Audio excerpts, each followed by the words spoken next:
Everyone, we'll go ahead and get started with a slow start and welcome people as they come. Is that agreeable to all?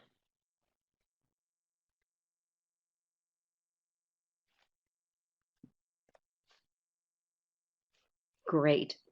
Great. Well, welcome again. As I said, my name is Blair Jennings, and I'm thrilled to be with you this morning. Um, for me, ethical considerations are an ongoing philosophical discussion. There are never, there is never a shortage of, uh, I guess, ethical situations that require us to think on our feet, but more importantly, to have some things in place, I guess is the easiest way to put it, whether we're in private practice or whether we work in an organization, to have some of these conversations proactively so that when situations arise, we are somewhat prepared and at least we have a protocol or a procedure or at least others um, to work with and think things through with. So very quickly this morning, in the next, by the end of this webinar, when we learn with and from each other, we'll have achieved the following. I'll go over the learning objectives, explore personal social scenarios that present challenges to and opportunities for ethical behavior. We'll examine personal decisions in light of ethical terms, concepts, perspectives, and most importantly, our recovery coach roles. We'll describe the potential individual, social, and community impact of personal decisions. And we'll understand how this dynamic drives the need for, as we just mentioned, personal and professional codes of ethics. Um, one of the things, well, let me go to the next slide because that will help explain where I'm headed with this one. So what we'll do, I know Stacy was kind enough to send you one of the scenarios in advance for you to prepare and think about and spend some time, and that's wonderful. We'll do that together. And we'll, for the purpose of the first two scenarios, we'll share our answers via the chat box. That way everyone can see and we're not stumbling over each other with the microphone. I will then do my best to capture them, read them aloud, make sure everyone has each other's information and feedback. For the QuickTime, the scenario, the QuickTime breakout session, I will, evenly as I'm able, considering there are 7 of you, I may just do 2 rooms. Actually, there's only 5, considering 2 of you are signed in twice. I will break you up into 2 different rooms. And in that time, I will also enable your microphones so that you will be able to talk with each other and examine a couple of scenarios very quickly to gauge your immediate response based on your experience, based on the conversations we've had leading up to those. And then we'll come back together and I will disable your mics and then ask you to have someone from each group report out what your responses were. This is going to be exciting and fun, and we may stumble a little bit, but I think it will be an interesting way for you to share and talk with each other and then share with the whole group as well. I'll enable individual microphones based on a hand raise, and I will go over these instructions again when we get closer. So at that point, we'll, like I say, we'll collect that information, we'll share that information, we'll process it all together, we'll ask questions. There's plenty of time in this webinar for discussion. So I really am excited that we've built in the time to think this through and talk it out together. Are there any questions before we get started?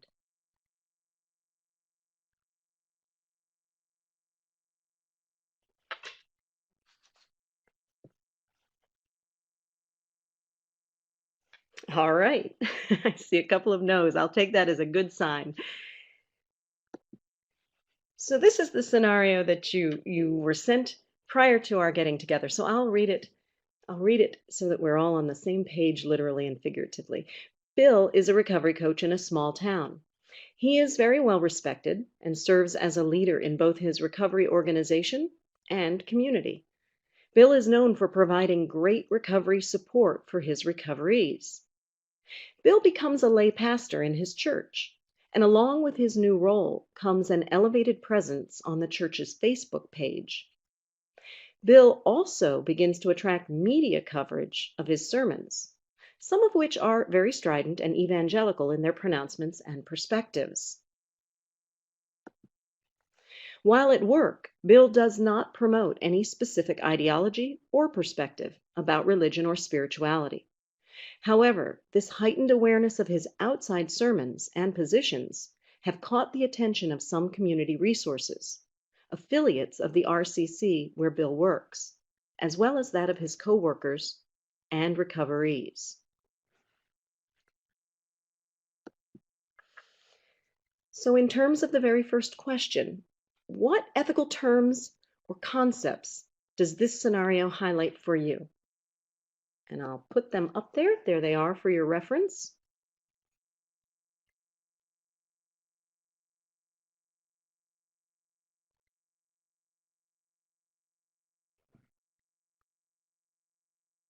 Go ahead and type. Do not worry about grammar, syntax, spelling, anything at all. Go ahead and type your answers right into that chat box and we'll then see them and I'll read them.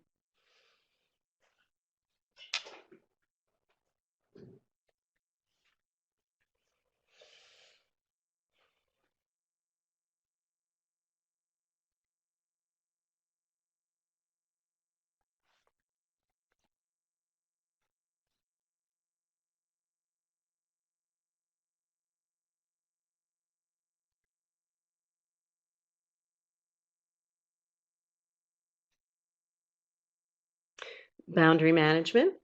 Tell me why.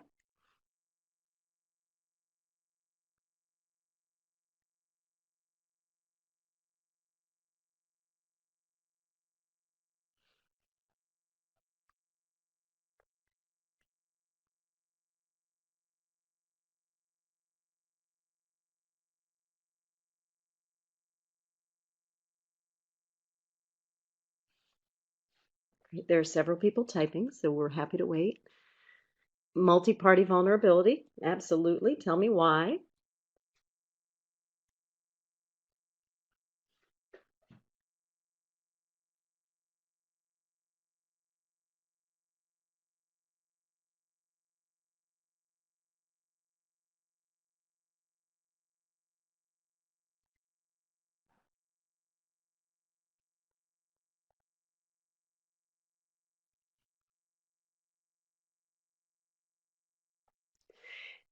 And Janet says because his views may cause his recovery community center to not trust for fear of being judged, and the two positions may give the unintentional appearance of judgment. Indeed. Indeed.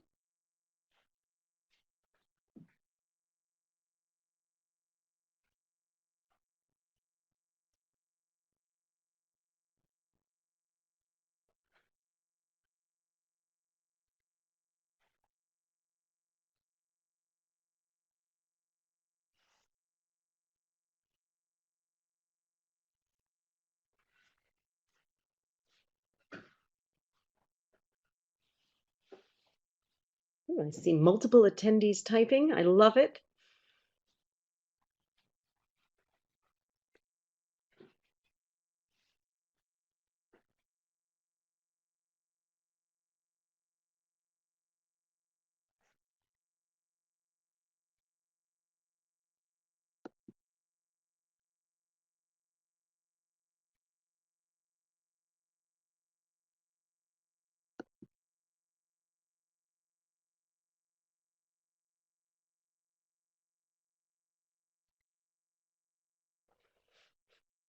Though Bill is a lay pastor, and many seeking recovery have a hard time grasping a higher power. Yes. Where others are very strict and devoted with their faith. Yes.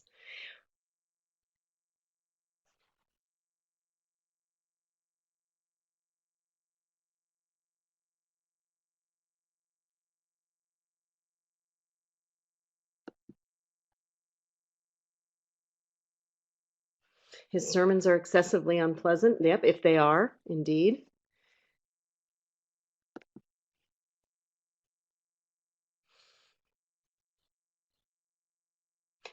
That's true. They may think that the views of Bill are the views of the organization, and yet at work. Yep. I see them all: iatrogenic, multi-party vulnerability, boundary management. Exactly. What is one of the keys in recovery coaching that this highlights so well? I'll give it up. I'm thinking multiple pathways. Multiple pathways. That's what I'm hearing. We as recovery coaches have to follow our recoveries and what direction they want to take. What does their recovery look like for them? And the perception, the even the appearance of an improper perception can be damaging to a relationship. And again, our recovery coach role is all about a relationship with our recovery. Anybody want to add anything? Any other thing that comes up or that when you were thinking about this?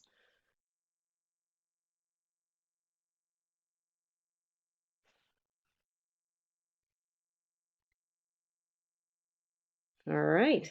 Well, then let's ask the next question.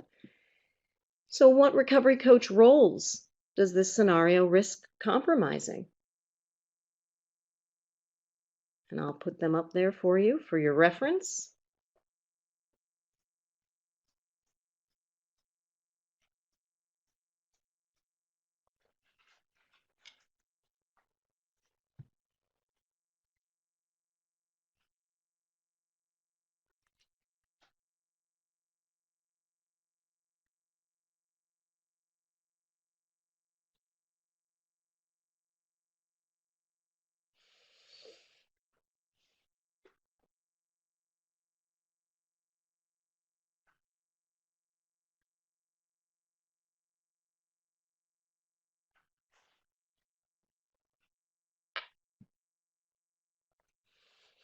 Yes, yes. Relatable, relatable, friend, companion, lifestyle consultant, any of those relate to that idea of relatability.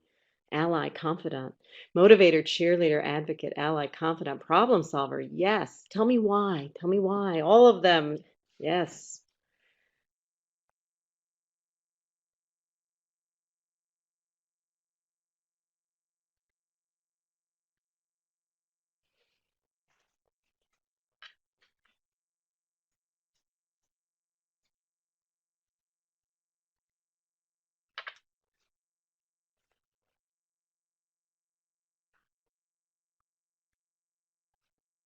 I see many people are typing. That is great.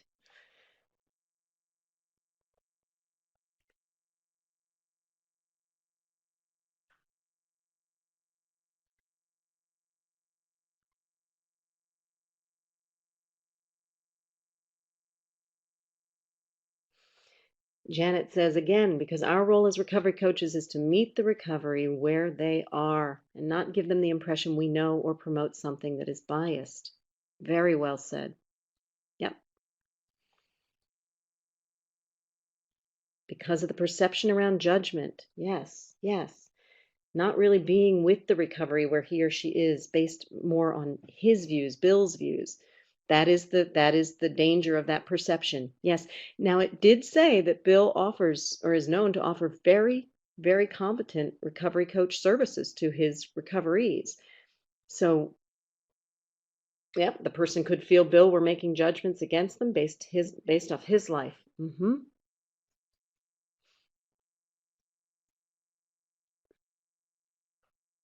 Yes, perception is key here. I agree. I agree. Because again, perception is very, very powerful.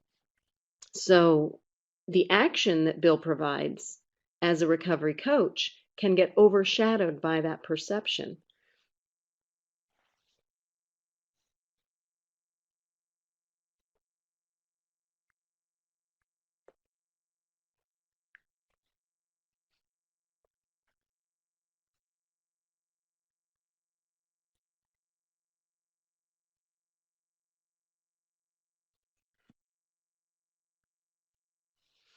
Most, if not all, his actions cause harm to all involved. Does he, I'm going to throw an extra question in here. Does he have a right to have his views and follow his passion? Bill?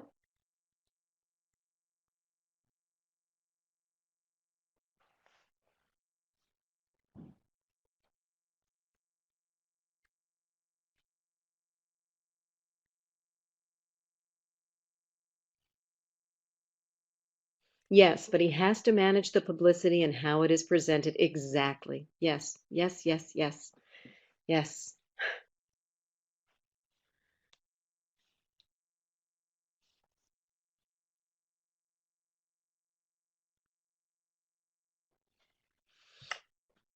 Exactly. Doesn't interfere with his interactions with recoveries. And I think Janet hits that well when she says he has to manage that publicity and how it's presented. That's a key issue in this scenario. And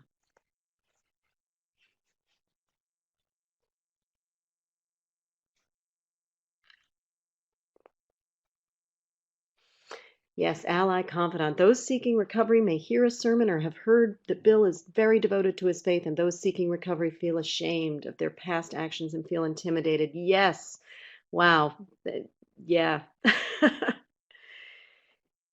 On the flip side, the recovery could make judgments. That's exactly right, based on Bill's beliefs. Exactly. Oh, you can't hear me? Can you, do I need to speak up? Maybe you need to unmute your speakers or adjust your speaker volume, Glenn. Yeah.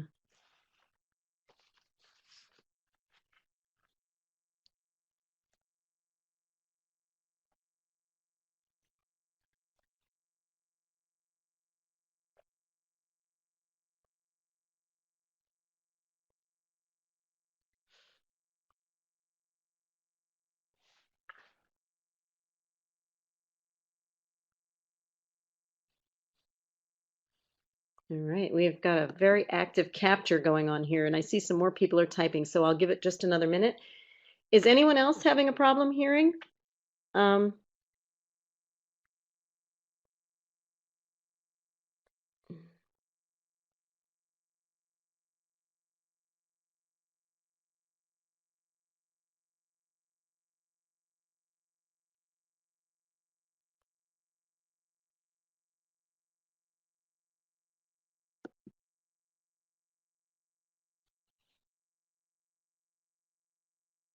no, no one else has enabled microphones right now. That's why we're doing the chat box feed uh, at this point. We'll hear each other later during the quick think.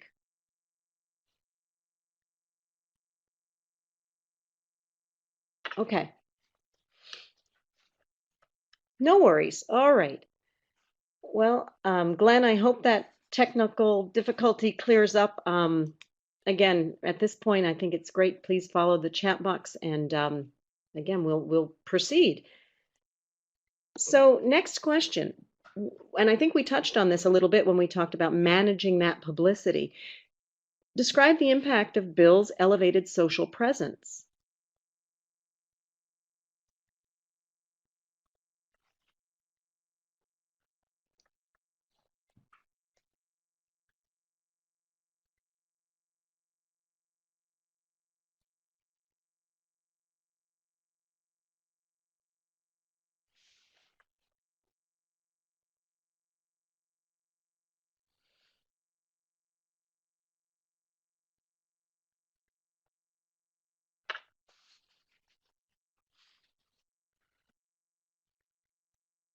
I see several are typing.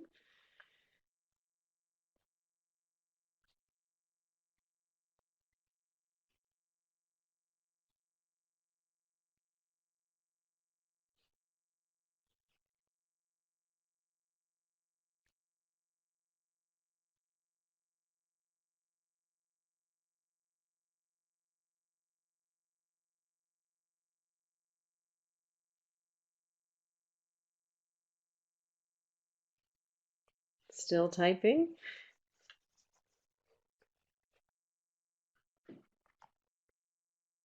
It could affect the way individuals view him at work and at church based on his dual responsibilities. Right. Once it becomes public, it is at the interpretation for anyone, yes, who reads it from their own point of reference. Yes. Yes, it is out there. And yes, there it goes. It could cause harm to all involved. what's that impact of this increased social media presence? I mean, that is something that before, and again, we've had it for quite a while now, before you could have a private life and a public life, and the two could be pretty well distanced from each other. But now there are these lines that seem blurred because, again, based on his church, they have a Facebook page. They promote themselves in a way that now puts Bill out there in a way that perhaps he doesn't want to be, or, again, there's that risk of misperception.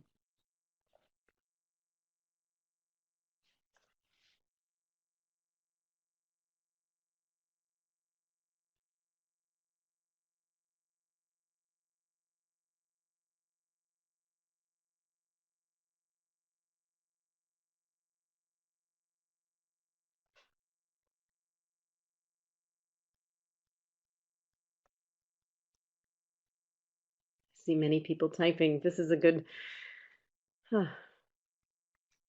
Yep.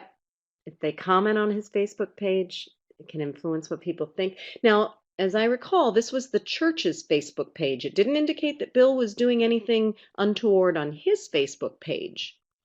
Well, we don't even know if Bill Facebooks himself, but the church is using their page to promote, some of what Bill is saying or some of his sermons.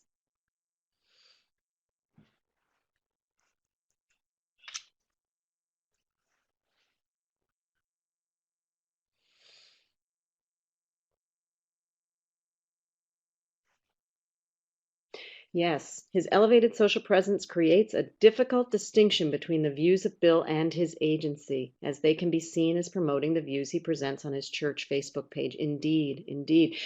And that precedes our next question. So I, I'll go ahead and scooch on.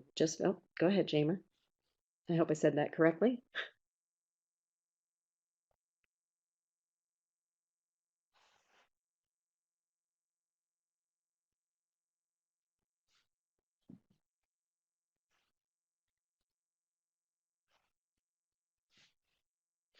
Yes, his actions will be closely watched and scrutinized. That is for sure.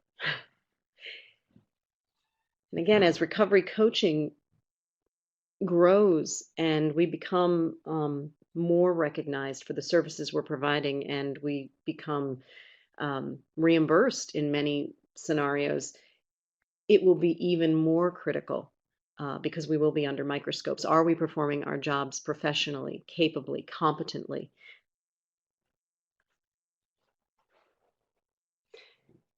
There are many different religious views, and it could exclude other spiritual entities. Absolutely, multiple pathways, multiple pathways. For some, spirituality is a large component. For others, not so much. And that we as recovery coaches have to meet our recoveries right where they live.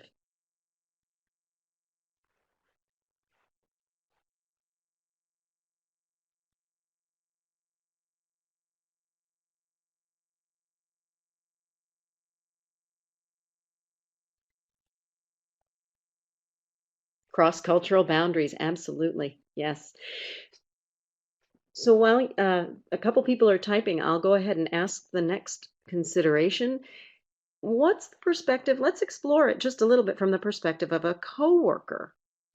Someone who knows Bill well and knows him to be a really excellent recovery coach. Um, and then possibly from the outside, someone who doesn't know Bill so well, that organizational affiliate who seems to see all these lovely posts and is starting to get a little worried. Facebook and other social media account information is requested because employers are concerned about the image projected. Yes, yes, yes, yes. Hey, Melody.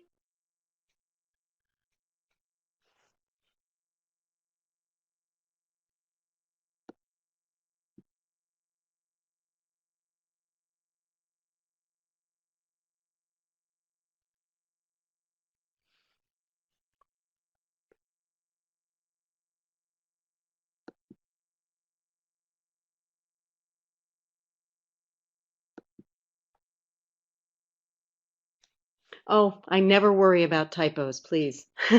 You're typing fast and it's perfect. I do my best to translate.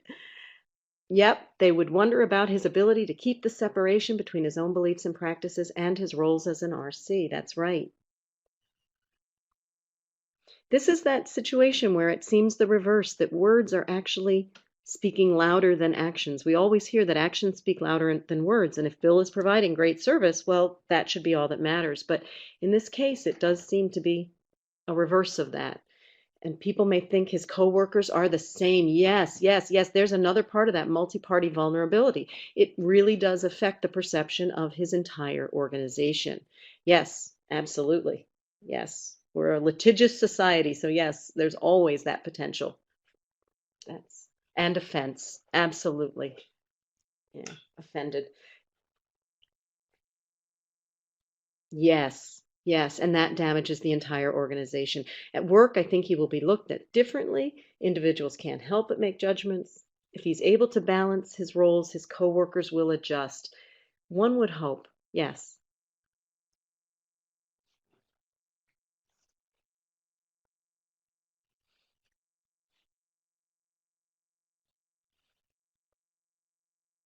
Yeah. When that organizational affiliate of the Recovery Community Center, what are some of the relationships that might be damaged there?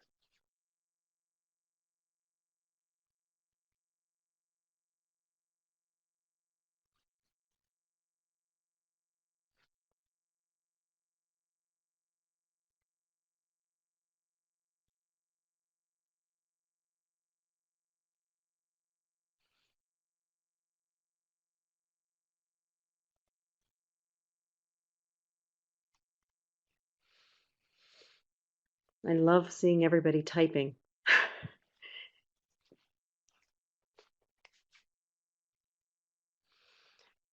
They can, yes. And that's again, this is a they can be polarizing. Yes.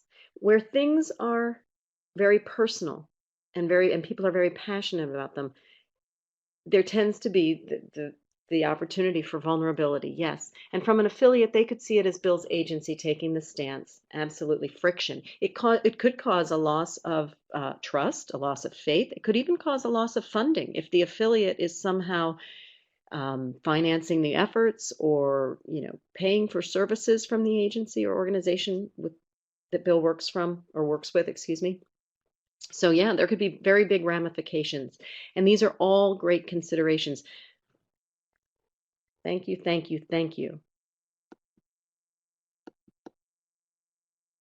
So, any last sum ups? Anybody have any last thought they want to share? And then,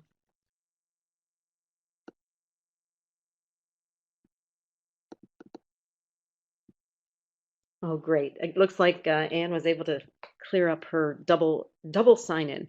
So let's move on. Let's take a look at a scenario you haven't seen. And I'll go more slowly as I read it this time so we get it. Sarah is a seasoned recovery coach with a warm nature. I think it's a warm and friendly nature. I apologize for the typo. She works in private practice and she shares office space in a downtown building with her friend Karen, who works independently as a marriage counselor. Karen will occasionally refer a spouse in recovery to Sarah for short-term coaching and referral to outside recovery support resources. So she works in private practice, she shares office space, she's in a downtown building. Her friend Karen is an independent marriage counselor. Karen often refers a spouse in recovery to Sarah for short-term coaching and referral to outside recovery support resources. Sarah has shared that she has romantic feelings toward her most recent recovery, a man whom Karen has referred to her. They have not yet met outside the office, and nothing physical has occurred, but Sarah is sure the feelings are mutual, and she would like to initiate a more personal relationship. Thank you. Yeah. So let's look at the consideration, in light of some of the terms. Again, the terms that no, yes. What are some of the terms? The fiduciary, multi-party vulnerability, iatrogenic, boundaries.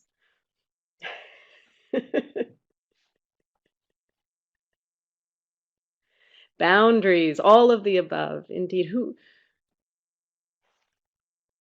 Fiduciary, yes, that is such a strong one here. We as recovery coaches have a special obligation to our recoverees. Thank you.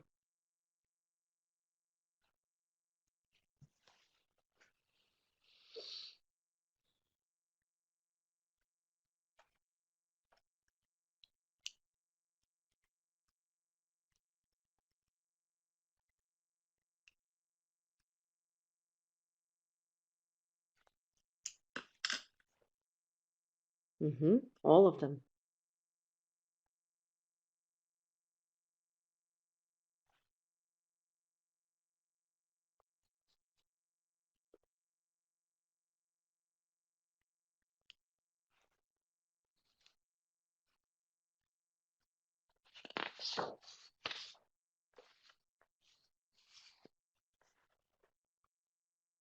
All of the above, and I would expect the recovery coach to remove themselves as that person's recovery coach. Yes.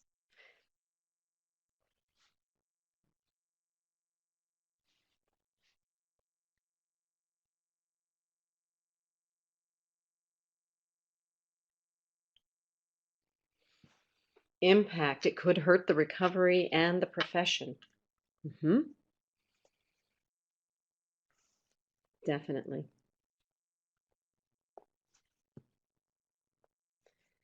If he was referred to her from her marriage counselor friend, that could mean he is married, which would cross a lot of negative boundaries, opening a Pandora's box. Yes, it could even precipitate a relapse. Thank you. Indeed. So that is extremely harmful to our recovery.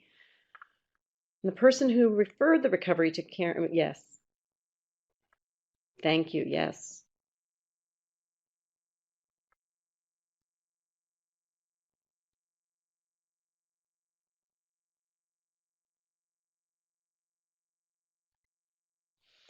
There should definitely be some conversation going on between Karen and Sarah. Tell me about the relationship to begin with. They're friends. What starts as something very innocent. Oh, you're a recovery coach. I'm your friend. I know someone who needs you. That is a problem, adding more challenge to an existing problem. Yes.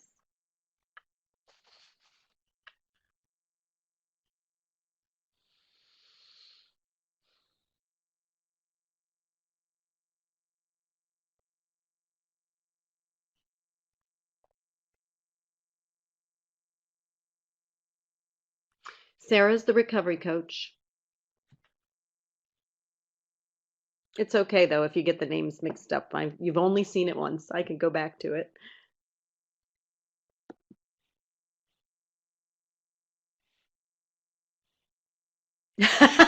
She could be on this call.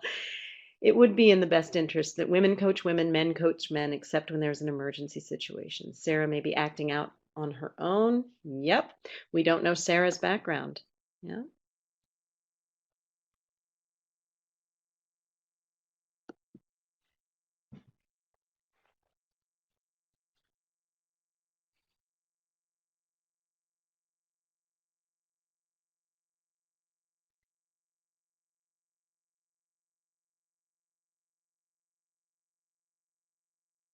hmm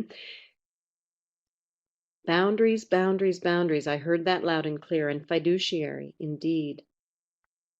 Indeed. How best can a recovery coach check themselves? I like the way Glenn says it. Sarah needs to check herself. What are some strategies she could use to do that?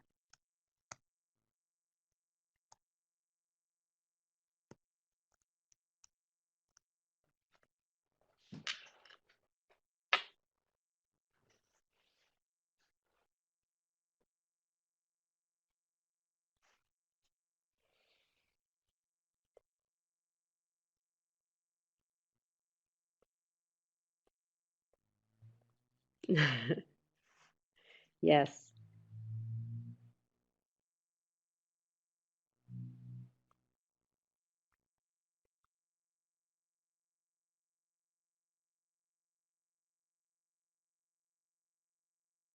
Many of you are typing.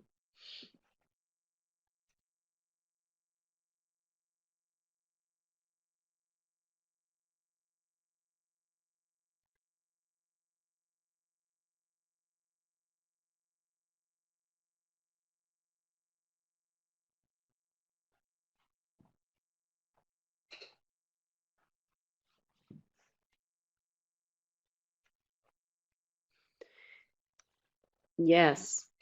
Yes.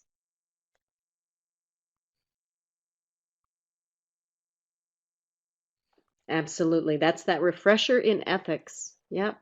Take a look. What did I sign on to do when I offered to be a recovery coach? What is my role? What are my responsibilities? There are all the roles, but there are also the responsibilities. Personal inventory. Absolutely. Step back and refer them to another trusted coach. Mhm.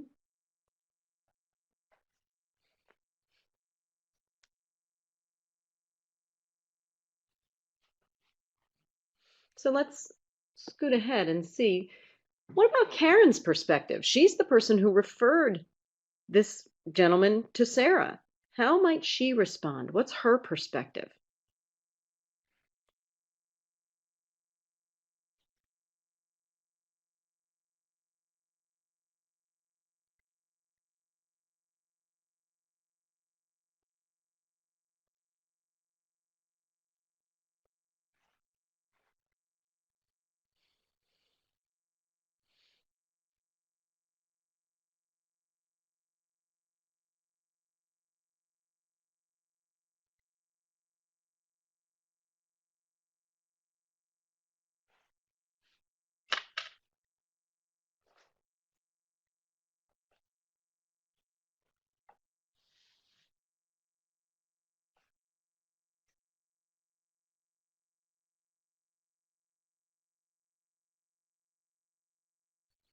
Thank you. I love seeing all the indications that people are typing because I love it. It means you're thinking. In cyberland, it means you're thinking, and I love it.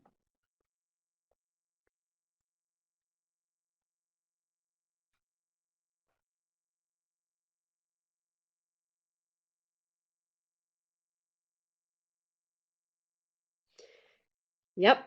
She can inform Sarah to refer the person to another recovery coach and in the future use more of her other referral sources when it comes to referring men to Sarah. Indeed, it might be prudent if Karen finds a go to male recovery coach. The same way she has Sarah in her pocket and she knows that she's a recovery coach, it would be great to have more resources. The recovery could see this as a racket. Absolutely.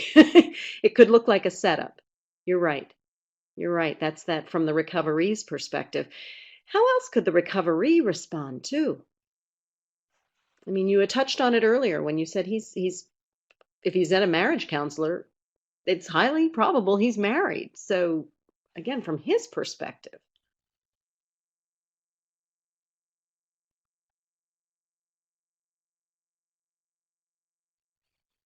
yes, she does have an ethical responsibility to protect herself, to inform the recovery that this is not yes, yes, yes.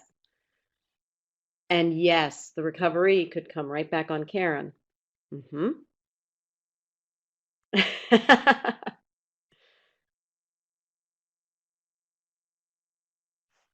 Yes, yes. Maybe, our focus is on Sarah, but maybe our focus ought to be on Karen. Karen might not really understand the depth and breadth of recovery coaching and why it would be a very sensitive or vulnerable place to put her clients. Helping her understand what the ethics of recovery coaching are. Um,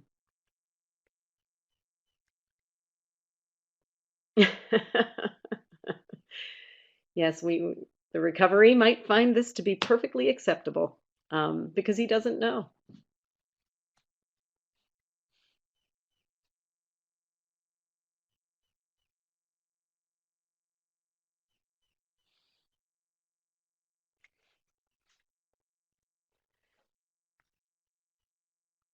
Yes. Yep. To distance herself. Karen could distance herself from this relationship. Yes. And then, and it came up again in the previous discussion. If indeed this is something serious and it is essentially agreeable to all parties, then the ethical responsibility would be to disengage from a recovery coach relationship and or even the marriage counselor relationship and pursue this in a very private way and refer someone to a more appropriate coach. Yes, it could be confusing to the man. You're right. He may be vulnerable. He is extremely vulnerable in this situation. That's right. We don't know his situation.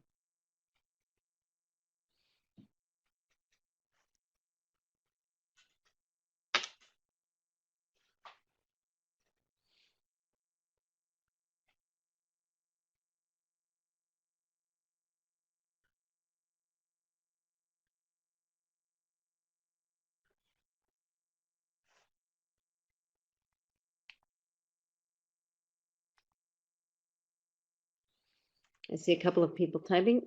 Yes. We don't know if Karen's been in recovery. That's a great question. Does she understand the complexity of how it intertwines with the recovery's recovery? How much has this person's recovery affected his or her marriage, right? The impact on the family. How will it affect Sarah's sobriety? The trust, credibility of both Sarah and Karen. So well stated, Anne. Yes, the trust and credibility of both Sarah and Karen.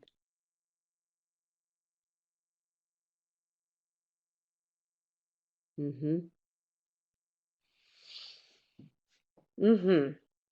So thank you for being willing to look at the complexity of situations. What's one of the key things that we're dealing with when we're in a relationship, either with our recovery, trust? Hmm. And we're humans working with humans. So therefore we are subject to feelings and experiences and layers and layers and layers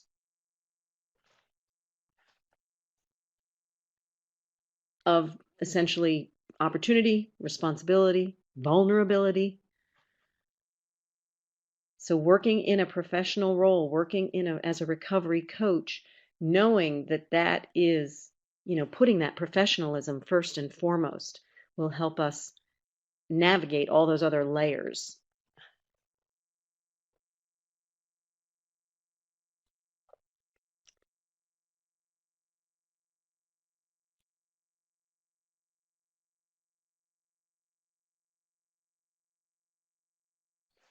Mm, great. I see some typing. Absolutely. Let's keep going. We can explore this for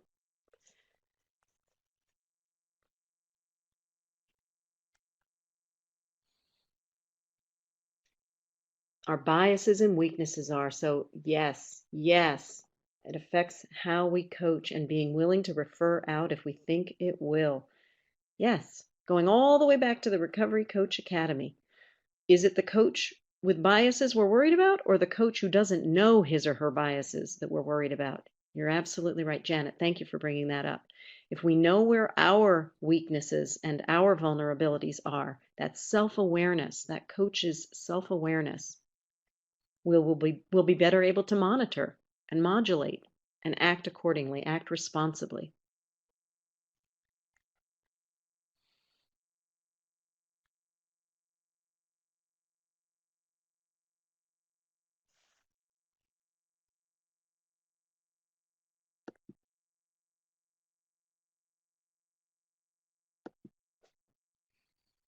I see some typing.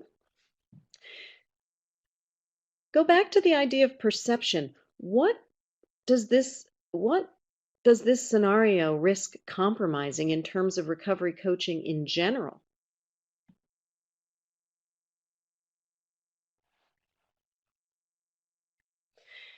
Yep, not sending mixed signals to the recovery, setting boundaries at the very beginning, absolutely, especially in small communities. Yes, separating the two roles. 13th stepping indeed. I love that point you make about setting those boundaries at the beginning. Understand it does risk the reputation of the profession. The question, Anne, was what, based on perception, what does this scenario risk compromising about recovery coaching in general?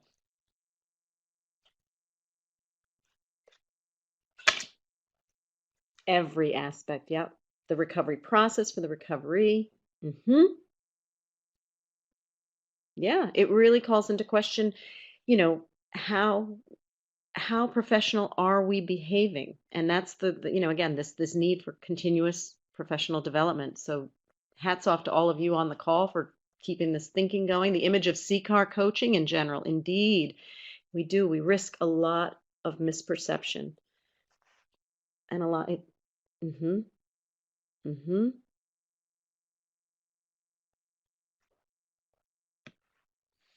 Integrity. I love it. Yes. Professional respect. That's exactly right. We are clamoring for that professional respect from many people. This is a great designation and it is so powerful and positive. But again, there are many people who are suspect. And again, the adherence to ethics, ethics, ethics, exactly why we're here. An ongoing conversation, an ongoing philosophical understanding or pursuit, trying to ask the questions. How am I behaving? What is my role? What are my responsibilities?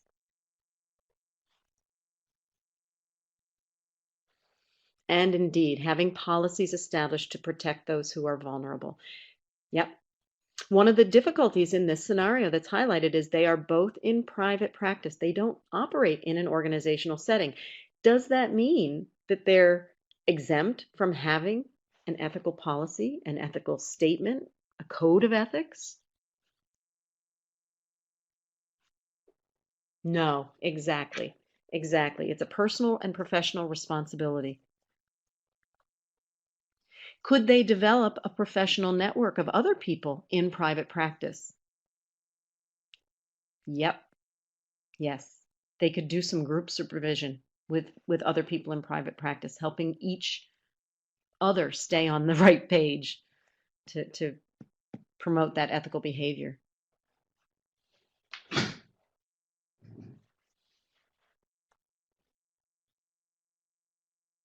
I see some typing. I love how you're thinking.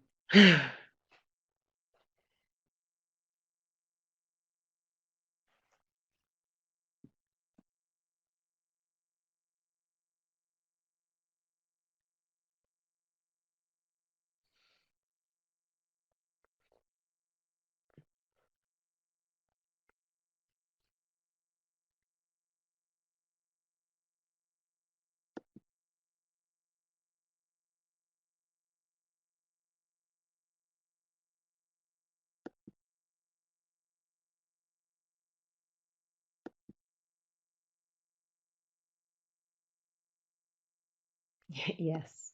Yes, yes, yes.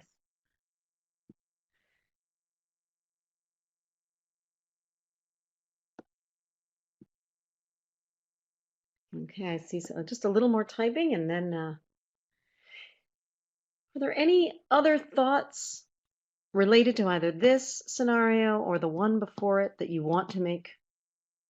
Yep. And yes, thankfully we have good resources through our Families Against Narcotics from doctors, judges, professionals, counselors, mentors, others in recovery. Great, great. Yes, relying on those outside resources, helping us check ourselves. It is difficult to check ourselves when we're isolated. So we need all the resources we can get as well. So thank you, thank you, thank you, thank you for this great thinking. Oh, I see a couple more typing.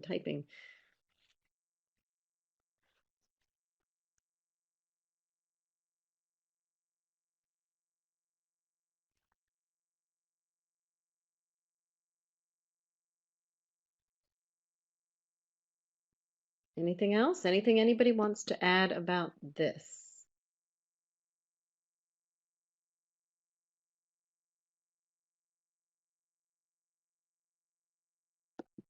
Okay, then it appears we're ready to move. Oh, a lot of local health departments can give you an opportunity to staff any concerns or question. That's a great point. Thank you. And yes, especially those in private practice. Thank you, Glenn. Yes. Yes, yes, yes. Yep, relying on those outside resources. Okay, so this is the exciting part of the webinar. So what I'm going to do, we're going to try something a little different. While we were setting up, I have randomly as equally as I'm able, assigned each of you to a breakout room. And you will have the opportunity once I send you to those rooms, I'm sending you to your room. No, seriously. Once I send you to those rooms, you will have an opportunity to chat amongst yourselves about one of these 3 questions, and I'll put them up now. I will come, you don't have to look at them. I will come to each room to assure that they are set up, that this page is set up in your room so you can see them. And what I'll have you do is at that point, I will enable your microphones. You know, we're going to trust technology here. I will enable your microphones so you can actually talk with each other. And what I'll have you do is once you get into each room, you will see which room you're in, breakout 1, breakout 2, or breakout 3. And breakout 1, as you might imagine, I'm going to have you take a stab at the question 1. Breakout 2, I'll have you take question 2, and breakout 3, I'll have you take question 3. So as I said, once you're together, you'll have some time to discuss. I'll come visit. I'd really recommend that one person be designated the reporter and take notes. That person will be asked when we come back together. What I'll do is I will still have your mics enabled. I will ask you to mute your microphones. In fact, maybe I'll mute all of the microphones if it seems unwieldy, but what I'll have you do then is raise your hand, each reporter, and I'll call on you in turn and enable your microphone so that we can hear from you. And at that point, you can share your answers with the whole group. Does it sound exciting? Does it sound intimidating? Is everybody ready? It's okay. Yes. Good. Thank you, Chip.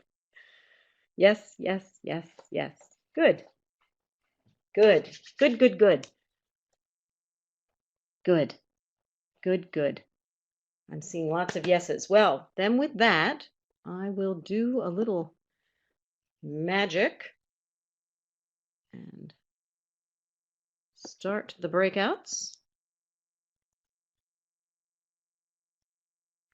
And I will come visit some rooms. Let me enable microphones.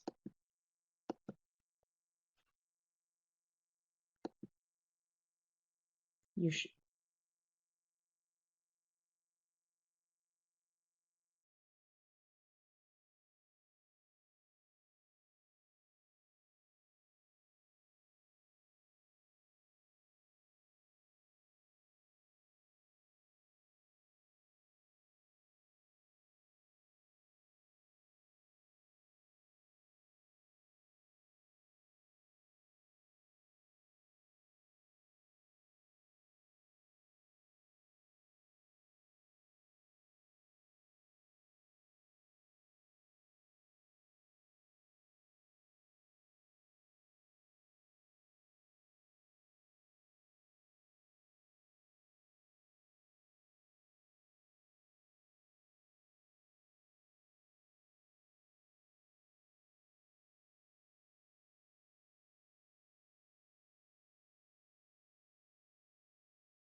So that's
the young youth, they go to the needle exchanges in the larger city.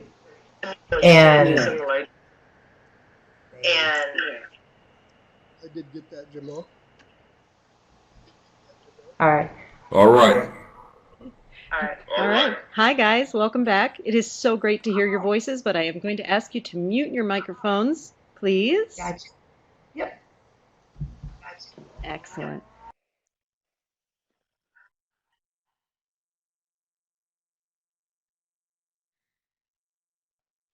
Oh, I see just a couple more that are unmuted, but it's okay. I guess, are you the three presenters? No, I guess not. Okay. So, and you can use the chat box to fill in around the blanks or around the comments, and we'll try to multitask and hear what's happening as well as capture what you did in your group. So may I have the representative from group one, either Glenn or Jamer, to let me know who's going to report, and I'll then ask you to unmute your microphone and share with us what your thoughts were about question one, please.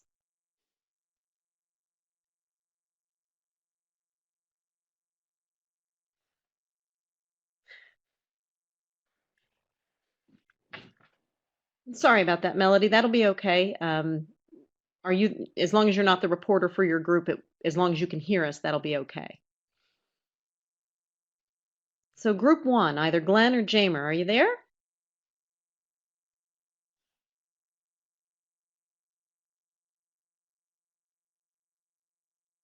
I'm going to go ahead and unmute you.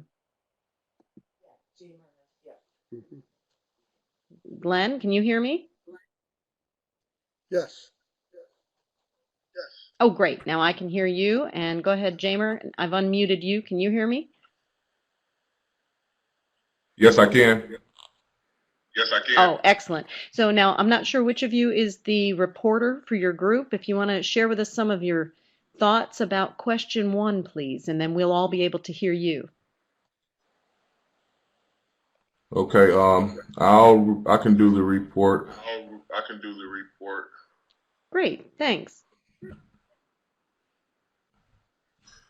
Okay. So one of the things that we were talking about was with social media and Facebook,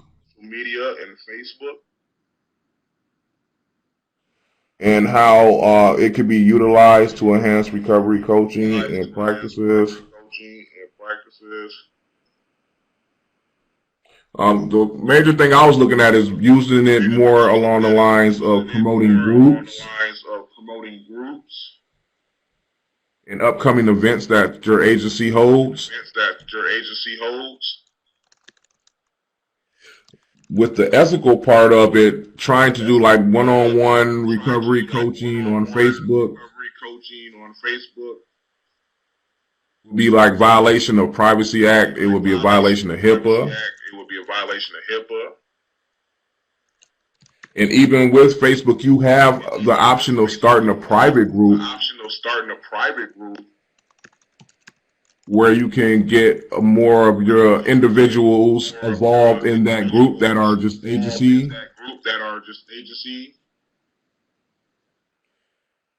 But it still will be a violation of HIPAA if they haven't signed any release of information allowing for the other recoveries to be able to hear their information or read their information. Right. So it might be a way for recoveries and recovery coaches to stay in contact with each other, but only, as I'm hearing you say, if there is a policy in place and that they have signed off for that disclosure. Yes.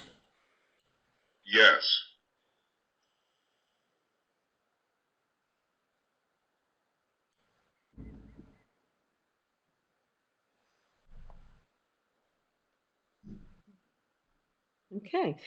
So tell me again, some places where social media, now you have experience on your own personal Facebook page with your company. Can you share that with the group?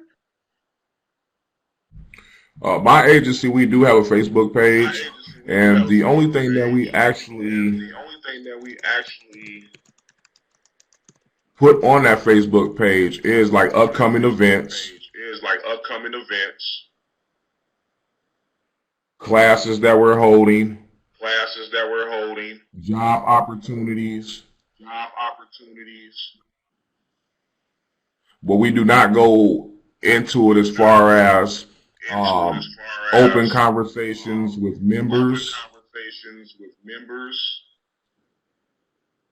describing events, personal events. Mm-hmm.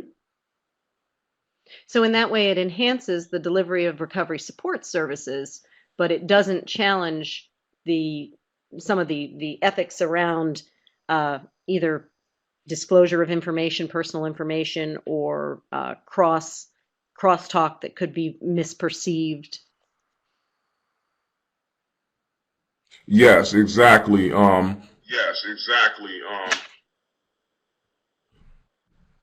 The purpose of the page is just for information only.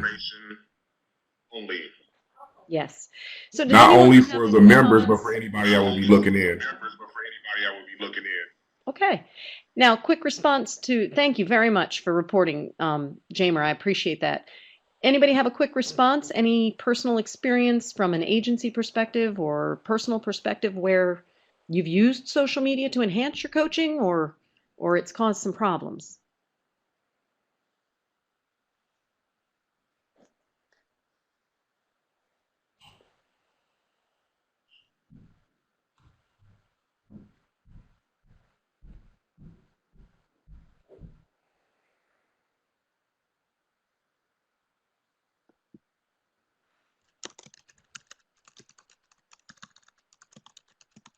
Anybody?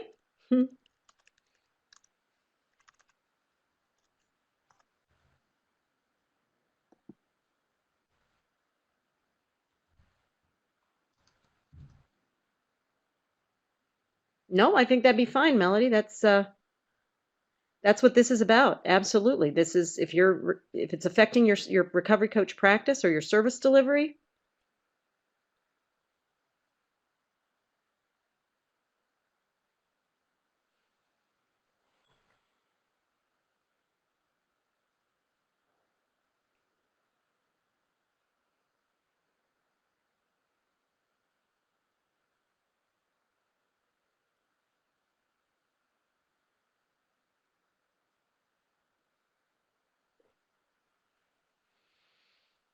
Go ahead and respond to Melody. That's fine. And we'll read them out of the chat box. This is exactly what this portion is for. So thank you.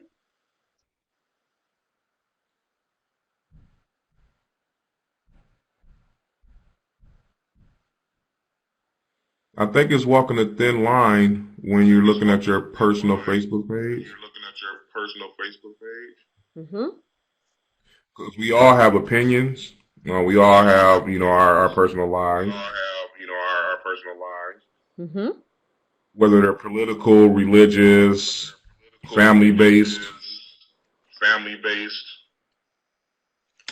Mm-hmm. It would be a good idea to limit your responses to certain things and what you post. Mm-hmm. And I did hear you mention earlier the concept of the privacy settings and the idea, if you have a recovery who is far, far away or young, or this is how they communicate most. And Janet, let's see, I'm going to go ahead and read your comment. I think everyone can see it, but you have friends on Facebook who are in recovery. I don't respond to them about anything other than the committees we're working on, and when at a meeting, I stop them if they try to talk about clinical issues. Yes. So there's that boundaries, setting very clear boundaries when we're working within our social media environments and trying to maintain our professional behavior.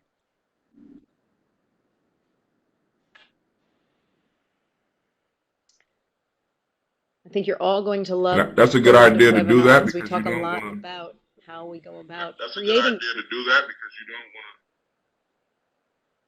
Yeah. Release information over line that. Those ethical rules. Yeah.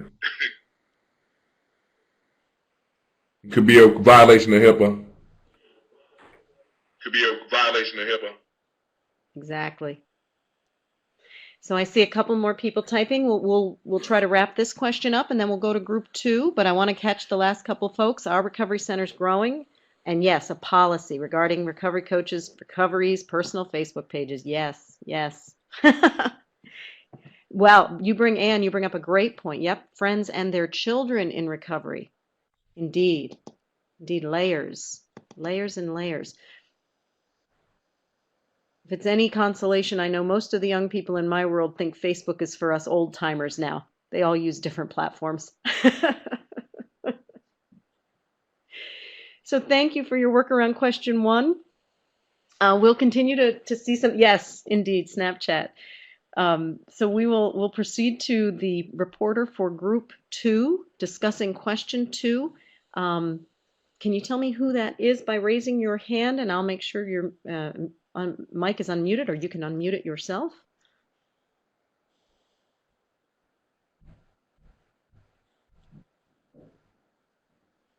Group 2.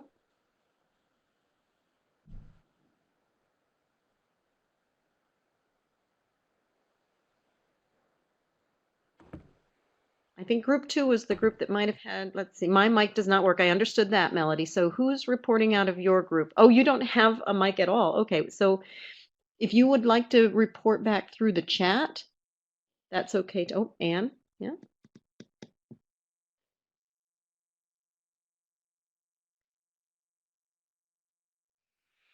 I know there was some robust discussion going on in group 2, so thank you all for dealing with the microphone issues and using your chat boxes so efficiently.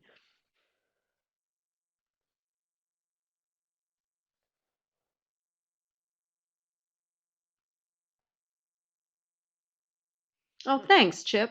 That'd be great. And I see your mic is unmuted at this point, so go ahead and report out.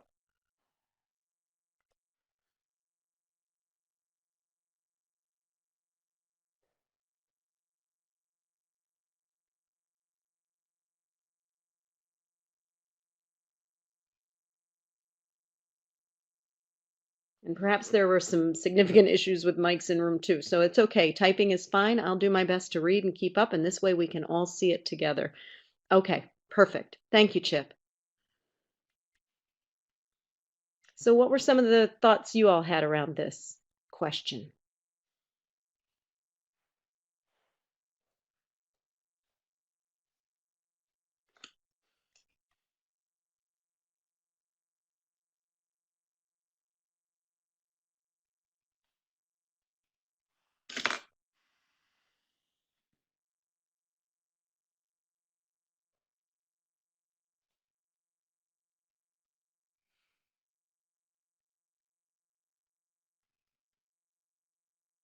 No problem. Patience is a virtue anytime we're dealing with technology and being so far away from each other. So it's impressive that we're able to communicate as well as we are with the technology we have. So I do appreciate the patience. Thank you, Janet.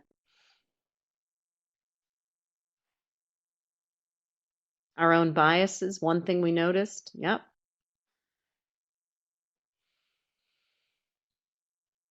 How might it positively affect one's recovery coaching practice or service delivery?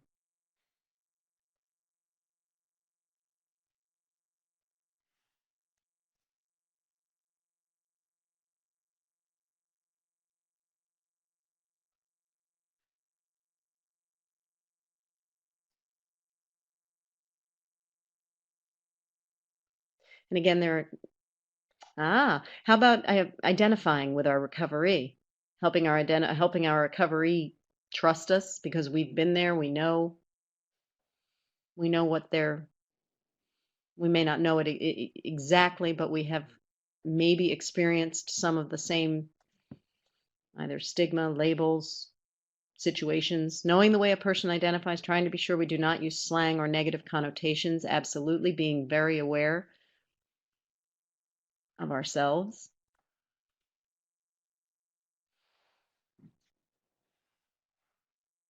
Mm-hmm.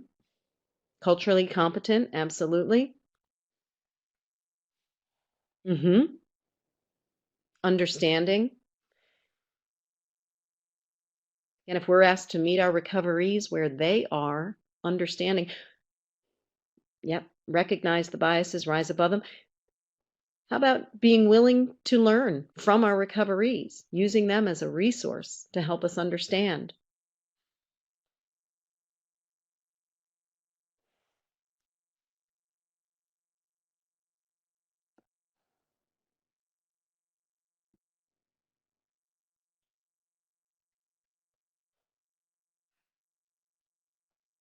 Mhm. Yes, yes, yes, yes, yes. That's the beauty of recovery coaching is I learn so much from my recoverees.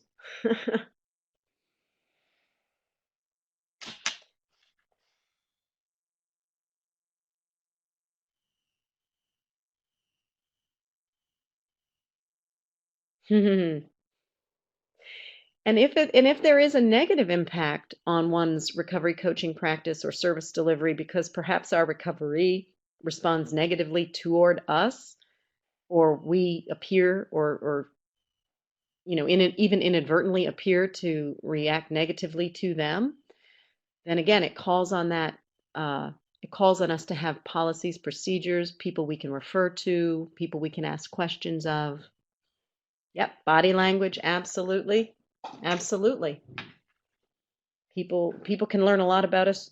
We don't even have to open our mouths.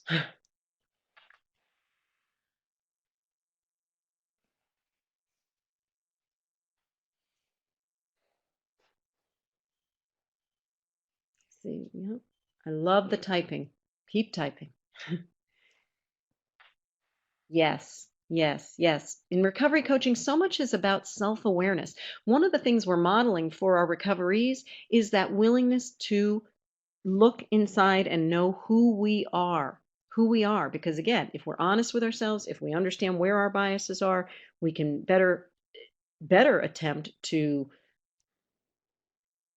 remediate for them or watch out for them or find help understanding more. And it does matter because we do want to be open. That's absolutely, yes, thank you, Janet. Absolutely, we do want to be open. Again, this is a relationship-driven profession. And in our relationships, we want to be honest and thoughtful and open, accepting, meeting our recoverees where they live. If we're biased, we have the obligation to refer out. Absolutely. That is absolutely, absolutely. I cannot work effectively with someone that I cannot either relate to honestly or behave ethically. Dress respectfully. Yep. Yep. Yep. Yep. Yep. You guys are awesome. Keep typing. We could talk about these all day, and that's what I love about ethics. They are absolutely you can see them from so many different angles, the scenarios. Is any last comments before we move on to group 3? I want to make sure we have time to hear from group 3. Okay, who will be the reporter? And I hope we have a microphone. I do dearly love to hear your voices. So will group 3. Hi, everyone. Reporter, Hi, everyone. Hi. I'm Euphemia, and I'll be reporting for Group 3, and I believe Danielle was in the group with us. And Ann. Ann. No, I said Ann first because Ann was doing on the court.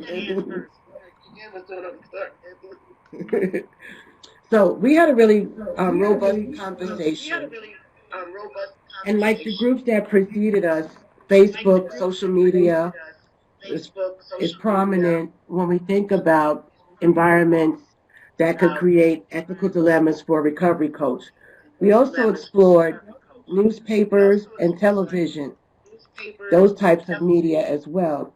And we looked at it from the perspective of coming from a small town where roles may converge between being someone's recovery coach, being their neighbor, their friend, or the friend of a parent of someone who might be in recovery. And the importance of maintaining a professional balance while also maintaining the boundaries for friendship without appearing to be too sympathetic or showing favoritism. And Anne or Danielle, please type in or chime in at any time. So it's more about the neutral approach and having policies and procedures that are in place if approached by the media or print press. Mm-hmm. But also maintaining the level of confidentiality of people that are your friends, or or that you are the actual recovery coach for.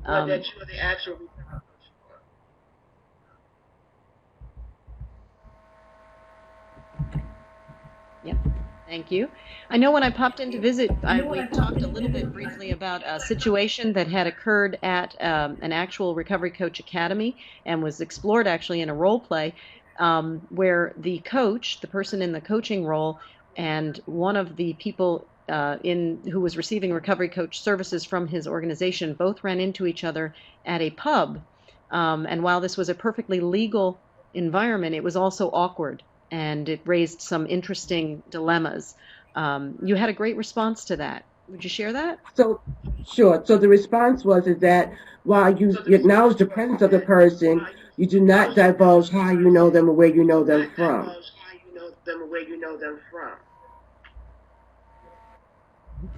Can anyone see us with it there?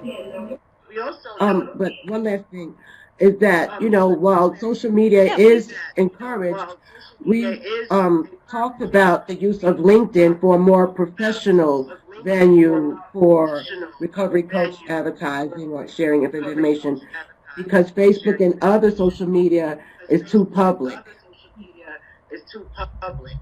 Mm-hmm. So again, talking about those privacy settings, you're anticipating a great scenario from our next webinar. So this is great. Thank you for setting us up so beautifully. I see some typing, so absolutely. We have just a couple minutes of discussion left, and then we'll get you out of here.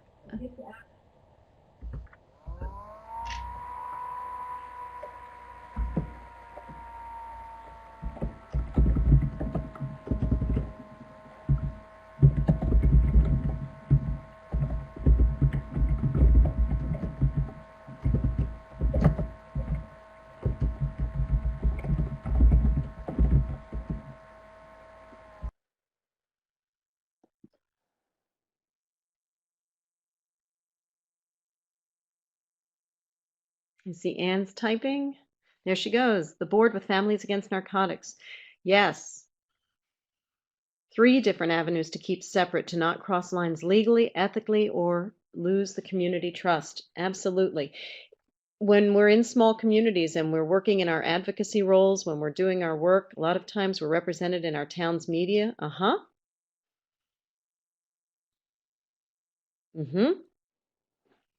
Again, all of those public and social environments, they're absolutely legal, and they're part of our responsibility. Again, if we're acting as an advocate.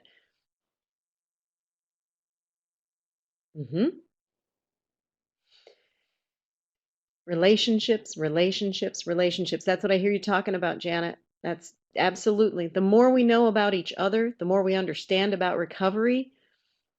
Again, there are obligations for us to represent out what we do well. And there are some considerations that go along with that. Absolutely.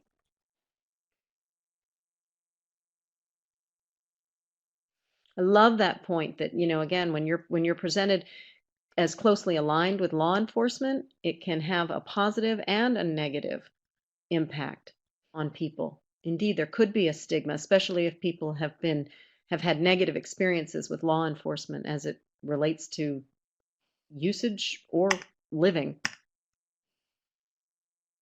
Build trust, make our recovery feel safe. Yes. Thank you, Janet. So I love the robust discussion. I see Anne is typing, so I'll wait for that comment, and right after that, we'll move on. Factual educational posts. Educating. Great tool. I would hope that these scenarios, you will have a copy of this webinar. I know Stacy does her best. She gets all the stuff out to you after the fact, and I have an official statement about that at the end. But absolutely use these scenarios as leaping off points for your discussions. If you're creating rules or if you work with people and you want to discuss a variety of situations, again, it is better to be proactive than reactive. So again, knowing what we know about ethics and what we know about recovery coaching, putting these things in place proactively, that will be great. So,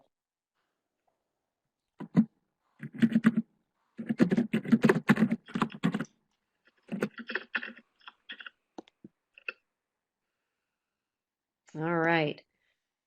Yes, indeed. So these are what we hope you'll take away from this discussion today. That, and I have heard it in our conversations, that recovery coaches do need to be aware of the individual, the social, and the community impact of our personal decisions, whether they're, relating to our religious beliefs, our professional behavior or personal behavior in and around our recovery coaching practices, that our personal decisions and behaviors can pose challenges to our ethical behavior. Taking point, Sarah and Karen, but they can also provide opportunities for ethical behavior, like knowing how to ask for help. I loved the conversation that went around asking for our resources to help, making sure we have a referral network, making sure we have other people to talk with. And that this dynamic does pose the need or drive the need for those personal and professional codes of ethics. I'm grateful to hear when people say they have rules in place about that. I love the example of the Facebook page that Jamer gave, that there are very specific things that are posted and not posted. And so obviously that agency has considered that, or that organization has considered that. Nice face. I love it. So any other takeaway message that you've gleaned from our conversation that I couldn't have anticipated?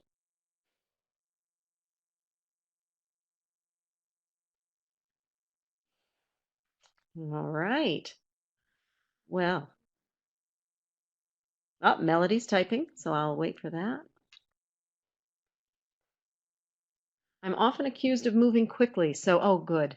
I'm often accused of moving quickly, so I'm trying very hard to make sure that I don't move too quickly and capture all that you're sharing, because I certainly appreciate it. Yep, I will go over that next. That's are there any questions or comments? So there's the first question. Yes, you will. What I thank you again for your work this morning. Stacy will indeed follow up with an email, and she'll have a link to access the recording of this webinar, as well as a survey. And once you've completed that survey, your certificate will be generated. Aw, thank you, Danielle. It is my pleasure. I learned very, very much from all of you, so I really do appreciate it. Any last questions, any thoughts, anything you want to know before we go?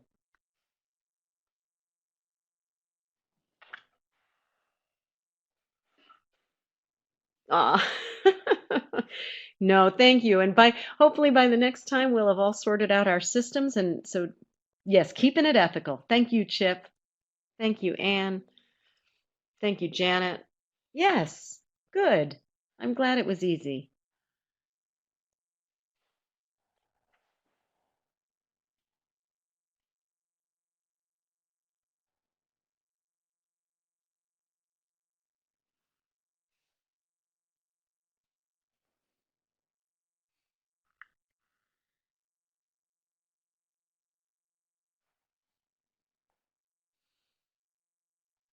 Okay, well, what I would recommend, Melody, is to check your system and check the mic, maybe a different computer.